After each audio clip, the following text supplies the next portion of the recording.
Rugby is a game of contradictions, interpretations, of few absolute truths and endless possibility. It's a sport in which there are hundreds of ways to win and thousands of ways to achieve that. No tactic is more valuable than any other, and nothing is ever certain until the very last whistle goes. And yet, the sport of rugby union football does have a small handful of things that shall always be true, and last year's World Cup proved a few of them for absolute certain. Never write off England, never bet on Ireland in a quarter-final. Uruguay are the greatest team in the history of rugby. Warren Gatland always knows what he's doing. Nothing is ever Michael Checker's fault. And one thing that was never in doubt, but starting to be forgotten, international rugby is always better with a strong Springboks team. Ever since winning their debut World Cup in 1995, South Africa have always been the team that everyone else in world rugby hates playing the most. Not in the "we can't let these moustache twirlers win" way of pantomime villains England, or the "oh, what's even the point of playing these guys" way fans dread facing the All Blacks, or even the inevitability of knowing you'll be the next scalp Japan claims. Everyone dreads playing the Springboks because whilst Invictus might have dressed it up as a World Cup won by America's sweetheart through heart, team spirit and not racism, the reality is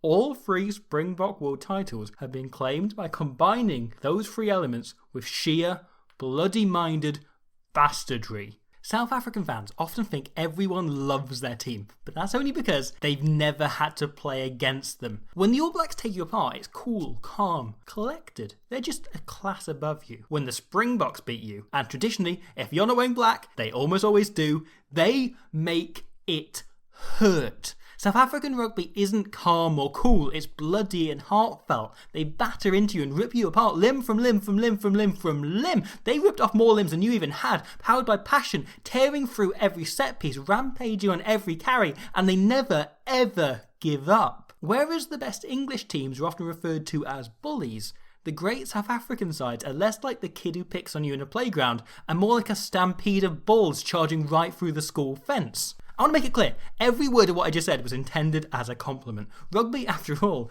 is a game with hundreds of ways to win, and that bastardry that typifies South African rugby and gives gainful employment to so many Afrikaner second rows across Europe is such a wonderfully ugly one. At their best, watching the Springboks is like watching a saber-toothed tiger dropped into Parliament. And because watching that bloodshed makes us, alongside the excitement, just a little bit guilty, I don't think I or any other rugby fan quite noticed just how much we not only enjoyed it, but how much we would miss it until it was gone. In the first 126 years of Springbok rugby, South Africa had only lost once to Wales. They'd never lost to Argentina or Italy. By that point, they hadn't lost to England in 10 years. They'd never even played Japan, but if they did, you imagine it'd be an open and shut case. Even the completely dominant 2011-2015 All Blacks team, possibly the greatest side the world has ever seen, the only team to ever win back-to-back World Cups, was always in for an utterly ferocious battle against them. The Springboks winning 2 games during that period and finishing within a score on 5 of their 7 losses. And then something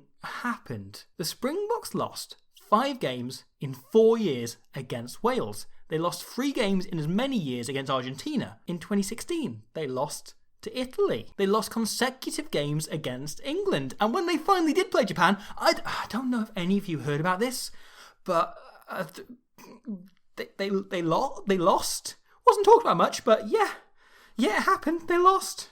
Far from being the proto-bastards who made foreign forwards the world over wished instead they'd been born good at golf, South Africa were now a tough to break down but ultimately mid-table side. They were good, but that's all they were. A far cry from their 95 and 07 counterparts, the Springboks fell to their worst ever world ranking. And then, somehow, things managed to get worse. Because in 2017, South Africa suffered their all-time biggest defeat against a cool, calm, collected All Blacks team who truly made the Springboks ask, what even is the point in playing these guys? Because the Springboks didn't find a point, not even one. I know that isn't possible in rugby to score 1 point, but if ever you were to award a single point to a team in just in a patronising manner, just to patronise them, that was the night. The All Blacks were truly a class above. 8 unanswered tries, 57 unanswered points, but even more unanswered questions. Because this had become the problem. South African rugby has spent 2 years since that iconic, infamous loss to Japan. Again, don't know if you heard about it. Just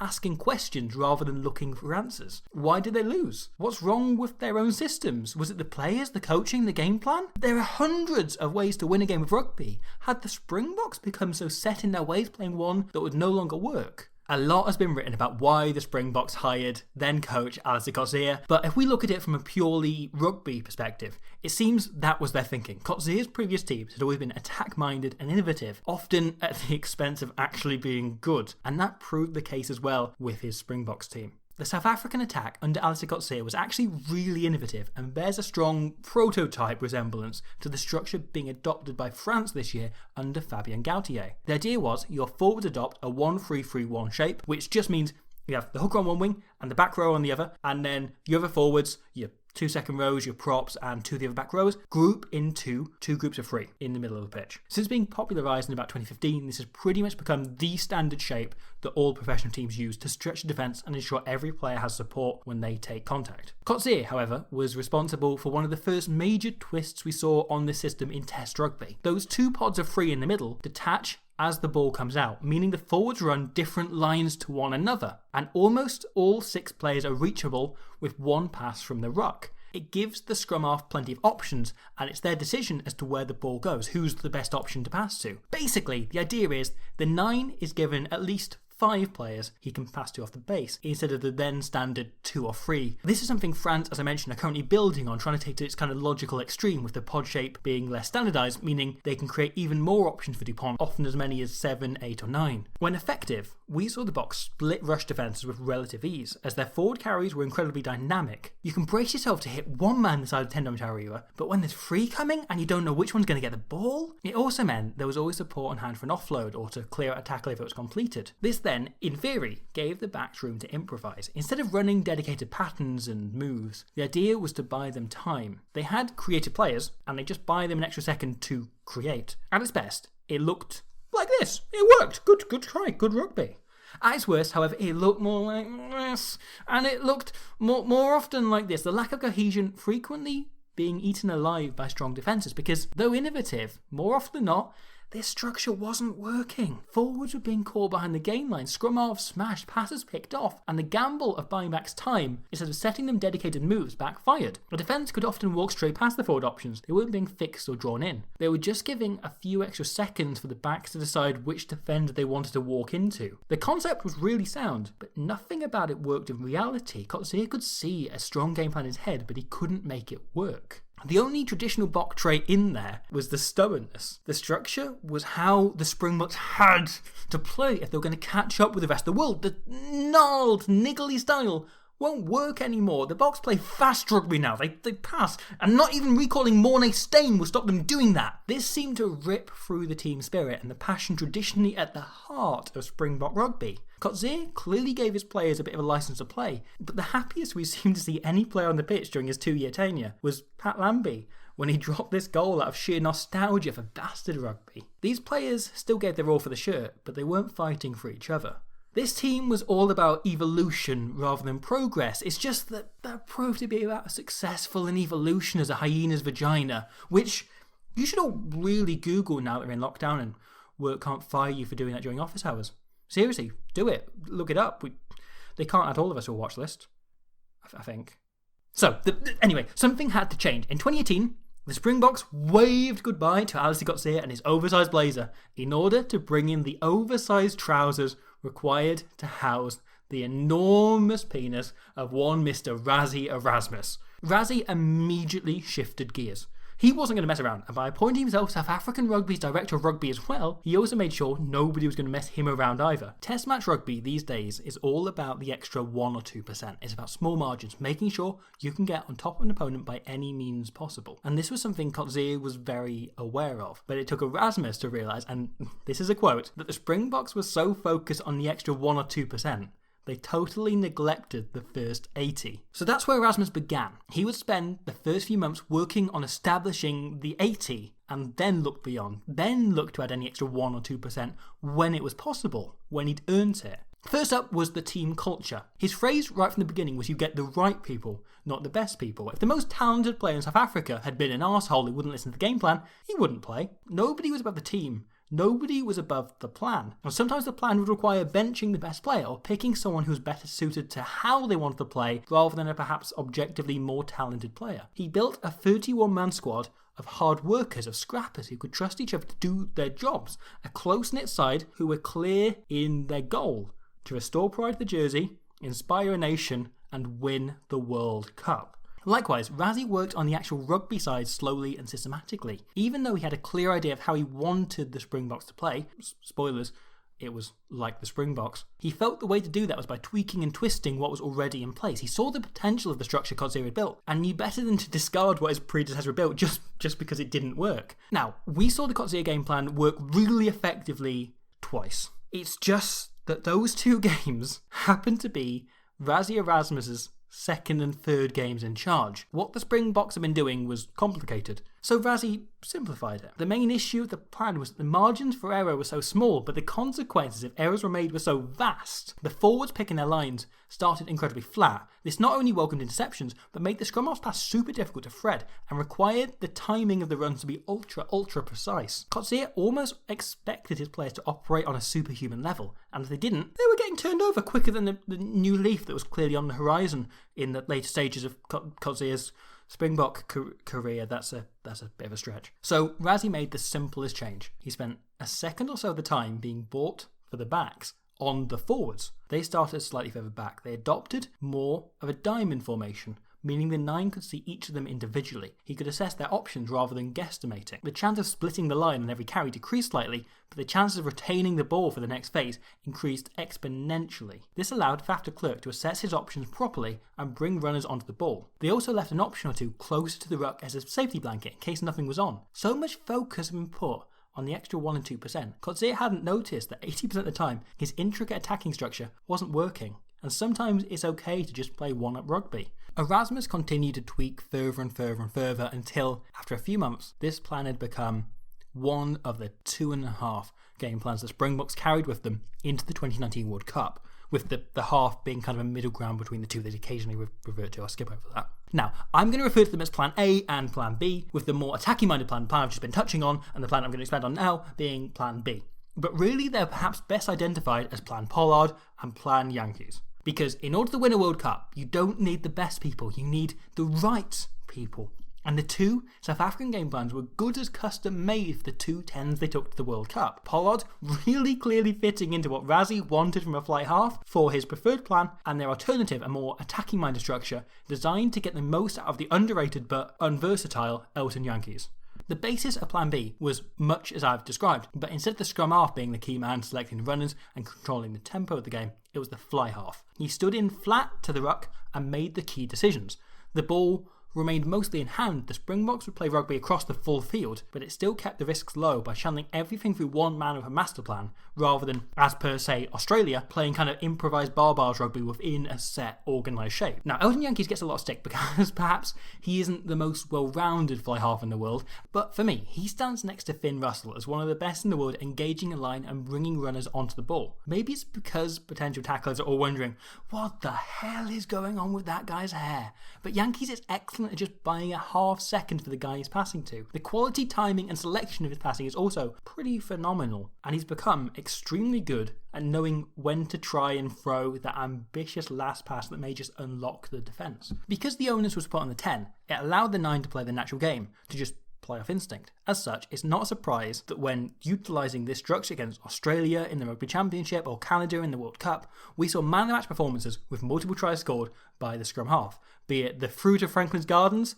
Cobus Reinach, or Scarlet's legend, Herschel Yankees. Generally, the Springboks used this in a match where they were expected to win, where they could afford it if their margins for error tightened and a few mistakes were made. However, we also saw a few times them shift mindset and move from Plan A, which I'll get to, Jesus, leave me alone, to Plan B in the second half of a game. Most often that was because they built a lead and they went to chase a bonus point, such as against Italy in the World Cup or Argentina in the Rugby Championship. However, we also saw it when the Boks fell 2 tries behind in Cardiff in 2018. Erasmus brought Elton Yankees off the bench And inside minutes, the Boks had shifted mindset. They started going forward and they scored a try to put them back in the game. They got back within 3 points because they changed up to plan B. However, this didn't always require Yankees to come off the bench, as if the Boks needed to try playing a bit more ball in hand for a few phases at a time, they would commit softly by instead bringing Willie LaRue up from fullback to act as a first receiver and play the Yankees role. The final passage play against the All Blacks in the Rugby Championship provided the perfect maximum pressure testing ground for this.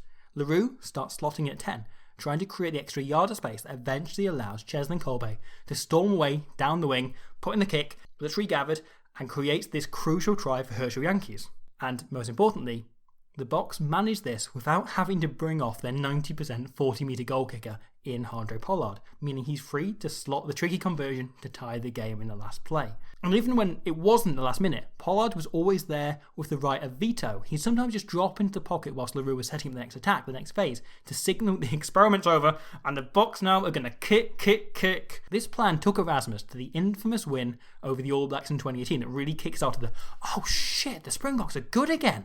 They're going to be contenders hype train. Now, if many coaches came up with one game plan that could beat the All Blacks 1 year out from a World Cup, they'd think, grand, job done. Now we just have to rock up at the World Cup and we're guaranteed to make at least a final, assuming Uruguay don't fall on outside the draw. But just as you never bet on Ireland in a quarterfinal, Rassie Erasmus is almost always one step ahead. Whereas Joe Schmidt failed to back up his one plan and find an alternative by the World Cup. By the return match, the Springboks had already formed the basis for the second structure as Rassie deployed the earlier signs of Plan A. Now, the most fundamental of rugby's handful of core truths is that you have to pass backwards but move forwards. And the Springboks built a World Cup winning game plan on that most basic of maxims. Plan A is built around a phrase that's crept into rugby over the last few years: zone strategy. This just refers to how your team's decision making and style of rugby changes depending on which of the 4 sections of the pitch you happen to be in, which zone. These zones being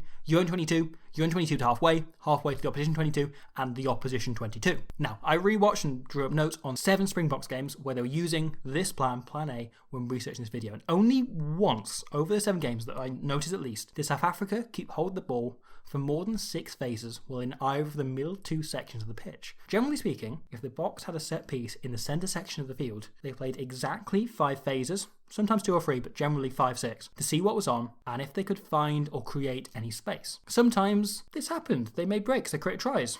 But if not,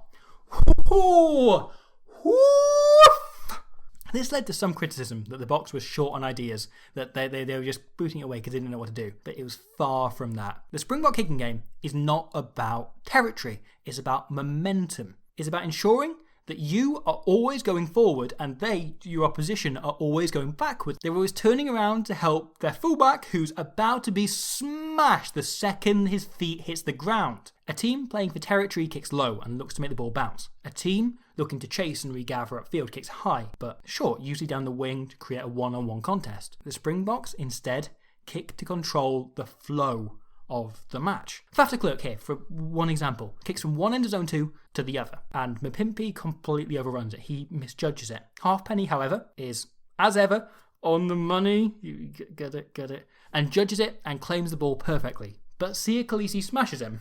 He was waiting. It takes a real scramble by the Welsh forwards to retain the ball. South Africa then continue phase on phase to push Wales further and further back, until eventually Davis kicks the ball to almost exactly the spot where Halfpenny claimed it in the first place. Just look at this passage.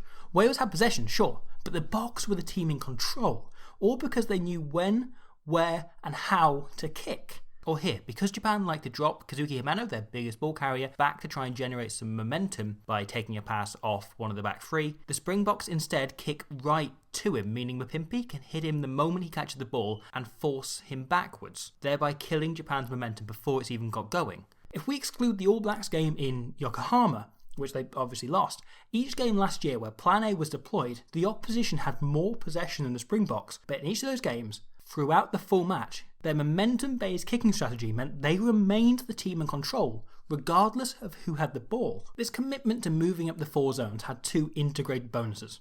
On a normal pitch, Andre Pollard can kick penalties from anywhere inside 55 metres and drop goals from anywhere inside, let's say, 45. And if you're playing the game at altitude, Francois Steyn could stick one over from sea level. This means, so long as the Springboks are in one of the 2 furthermost zones on the field, they have a pretty solid shot at points, whilst also completely limiting the opposition's opportunities to score. At the World Cup, the Springboks conceded points of any kind on only 18 occasions over 7 games.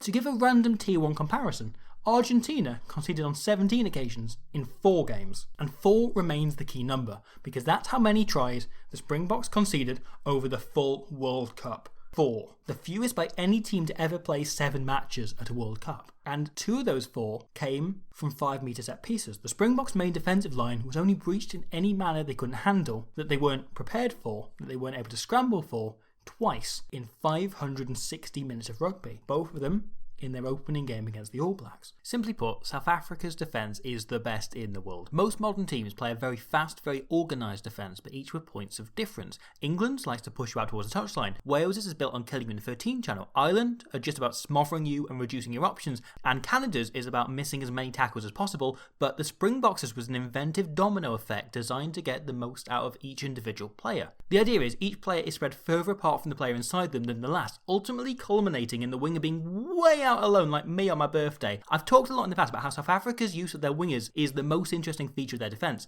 but it's a case of first amongst equals rather than the most important man in the team. The defence sprints up aggressively, flat. It's somewhere between Ireland and England's approaches, but with a twist taken from the Welsh playbook. Idea is, once the team has passed, say, from the 10 channel to the 12 channel, there's absolutely no way back into that 12 channel. They can only go wider. The options inside get smothered as they begin to drift wider. It limits the attacker's options to either go yourself or look in only one of your 2 directions.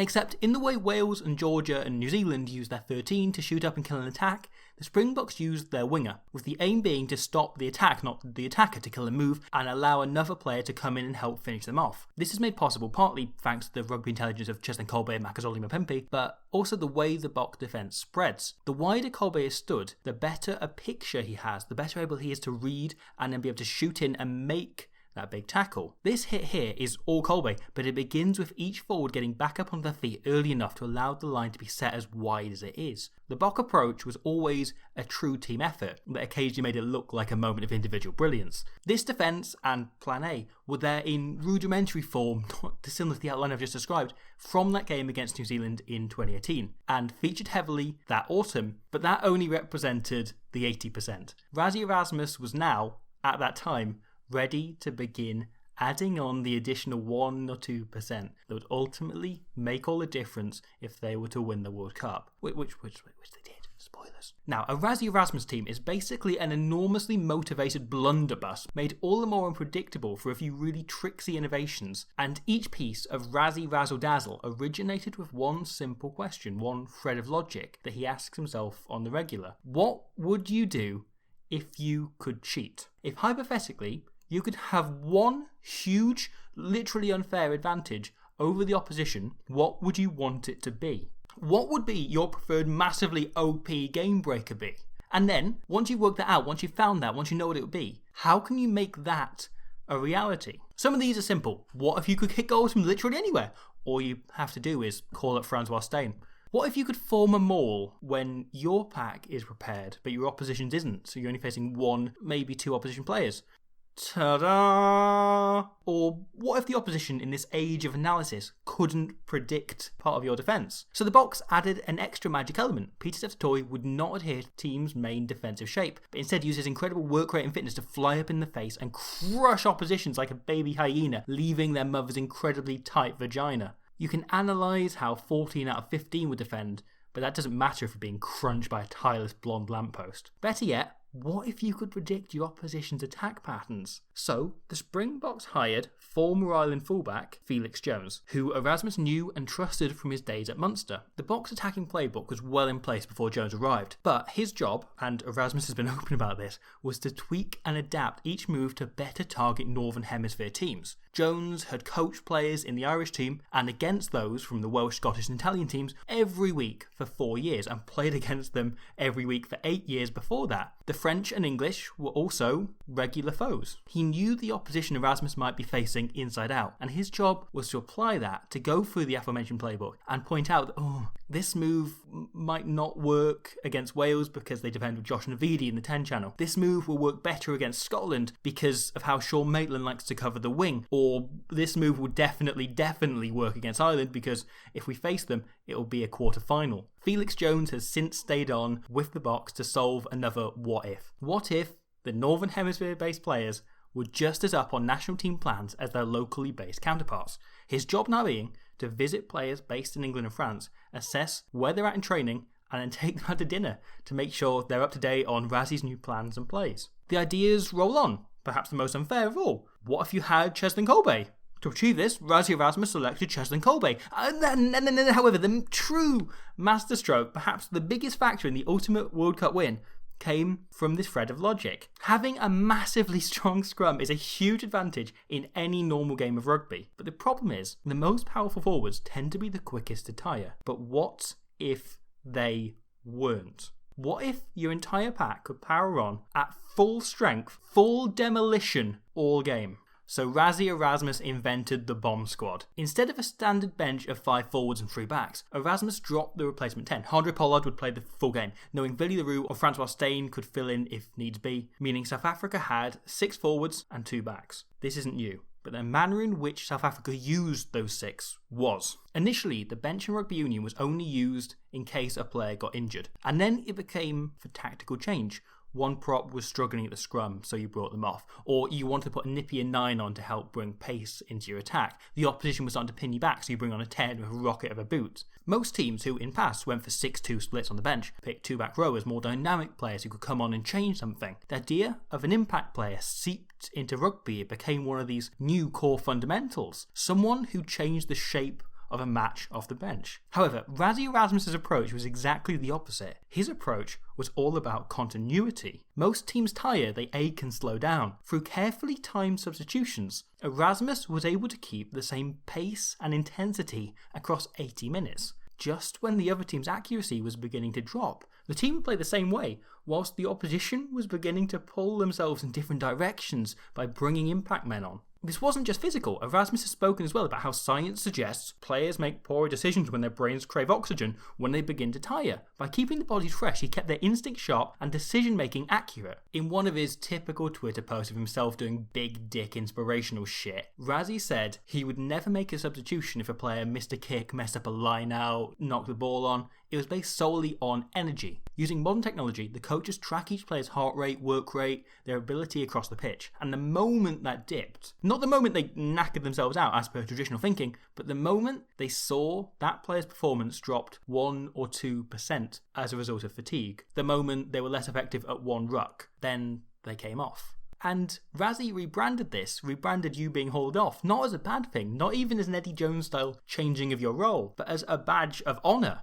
You gave your everything to Springbok course. You pushed yourself to the absolute limit, and now it's somebody else's responsibility, and it's someone else's duty to come on and do the same. The 80% was now in place. This is about the fine margins. This tactic won them each knockout game in different ways. Against Japan, they were able to overwhelm a tired pack with huge new energised bodies whilst creating the try that sealed it for Faf de Klerk. Against Wales, they were able to keep themselves sharp. In an impossibly tight test match, Erasmus made the bold call of substituting the captain the moment he began to tire, allowing a fully fired up Francois Lowe to come on, get over the ball and win this turnover to kill Wales' chance and set up the line-out that wins the Boks the penalties, that wins them the game. I still find it hard to watch, but they wins them the game. And then in the final, we saw Rassie's finest bit of cheating of all. In Mtarawiwa, Mbonambi and Maherba, the Boks had the best front row in the competition. By about the 45-minute mark, they were probably operating at about 85% of full capacity. But before they dare tire any more than that, before they dare drop to 83, Erasmus replaced them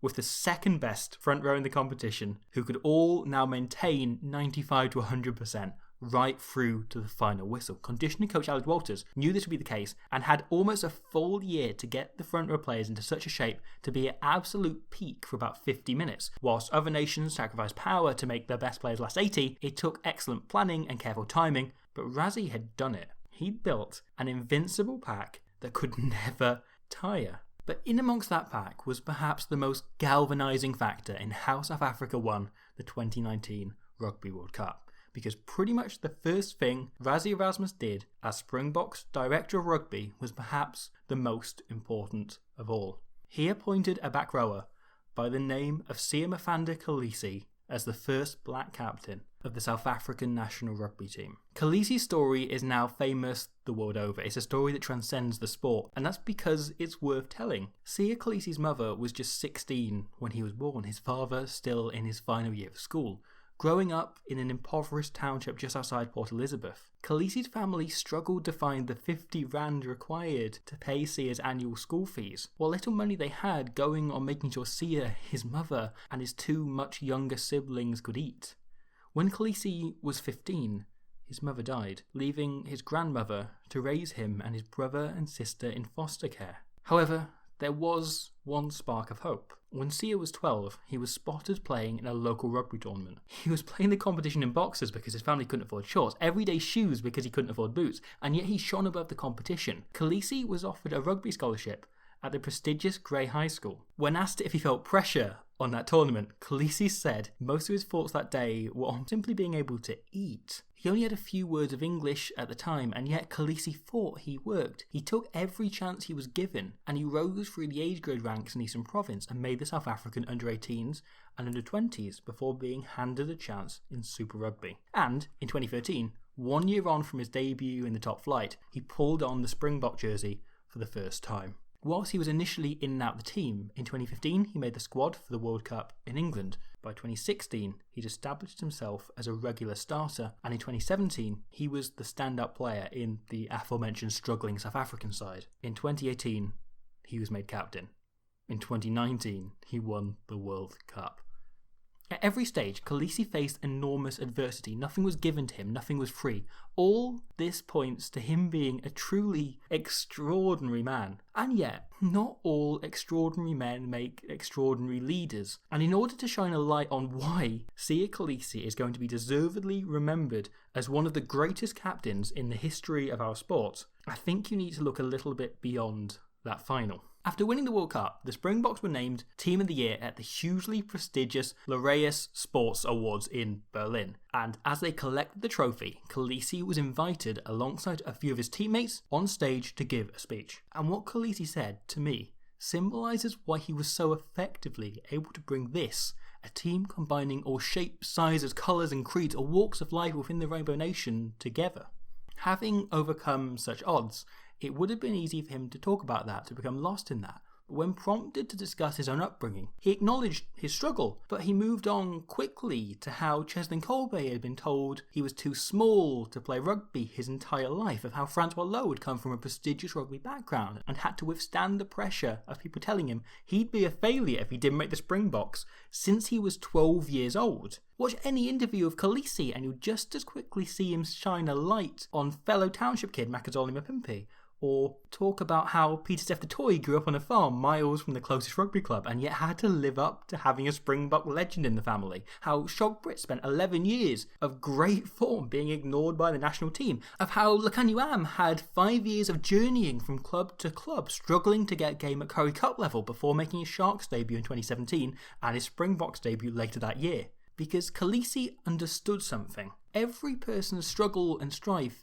is just as real as it feels to them. No pain is invalid. Things don't hurt less just because the person next to you hurts more. And despite having the toughest tale of them all, Kolisi used the pain of his upbringing not to breed drive, relief or resentment, but empathy. It takes a great man to overcome what Kolisi did, but it takes a great human to use that to not just inspire, but unite others around you.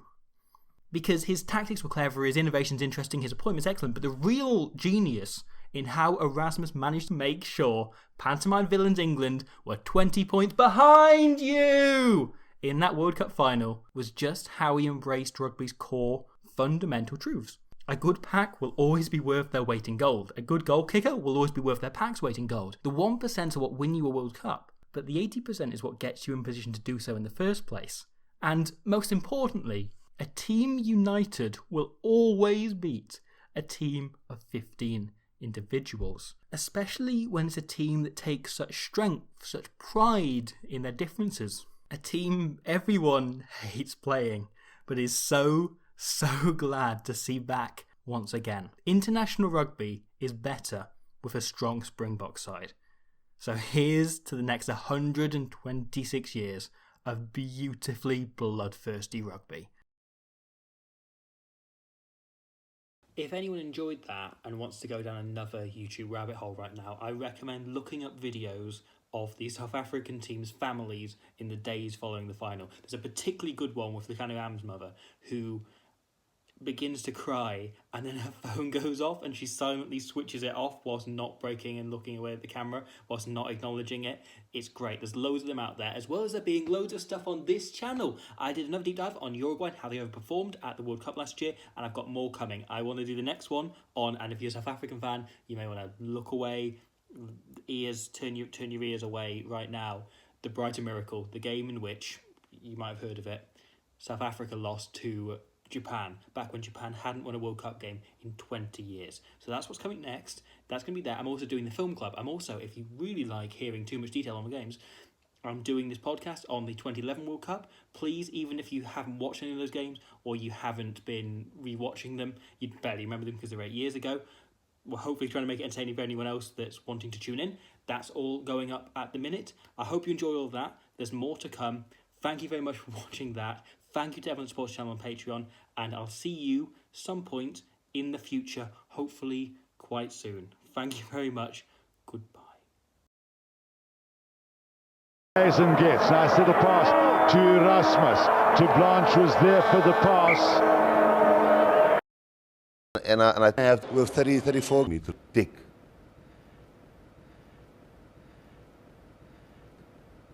Unfortunately, I don't do that.